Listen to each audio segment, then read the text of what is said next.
प्यारे बच्चों, आज हम जानेंगे वस्तुओं पर बल के प्रभाव। क्या बल वस्तु की गति की अवस्था में परिवर्तन कर सकता है? क्या बल वस्तु की आकृति में परिवर्तन कर सकता है? ये सब हम आज जानेंगे। एक गेंद लें, इसे समतल सतह पर धक्का दीजिए। क्या गेंद में गति आ जाती है? गतिशील गेंद को फिर से धक्का दीजिए। क्या इसकी चाल में परिवर्तन होता है? इसी तरह जब हम विराम अवस्था की गेंद को किक मारते हैं तो इसमें गति आ जाती है। अब हम ये जान गए हैं कि किसी वस्तु पर लगाए गए बल द्वारा उसकी चाल बदली जा सकती है। यदि बल गति की दिशा में है तो वस्तु की चाल बढ़ जाती है, और यदि बल वस्तु की गति की दिशा के विपरीत है तो चाल कम हो जाती है। आपने बच्चों को धकेल कर टायर चलाते हुए तो देखा ही होगा। टायर को तेज गति से चलाने के लिए इसे लगातार धक्का लगाना पड़ता है। बल लगाने से वस्तु की सिर्फ चाल ही नहीं बदलती है। एक गेंद लें, ऊपर उछालकर इसे जोर से धक्का दें।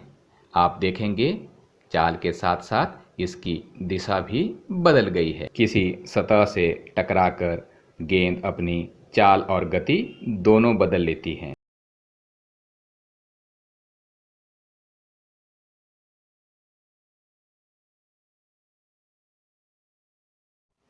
इन उदाहरणों से पता चल गया कि बल द्वारा किसी वस्तु की गति की अवस्था में परिवर्तन लाया जा सकता है, मतलब उसकी चाल और दिशा में।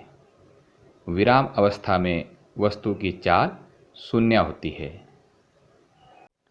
इसका यह अर्थ नहीं है कि बल लगाने पर सदैव वस्तु की गति में परिवर्तन होगा। जैसे एक भारी संदूक को जब आप बल लगाते हैं तो वह गति नहीं करता है, इसी प्रकार दीवार पर बल लगाने पर भी दीवार गति नहीं करती।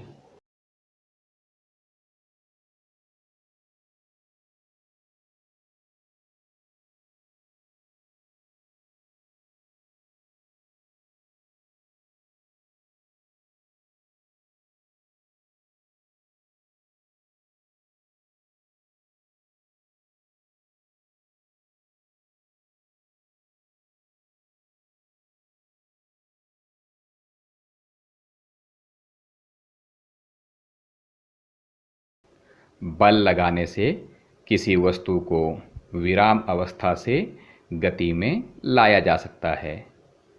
गतिशील वस्तु की चाल में परिवर्तन किया जा सकता है।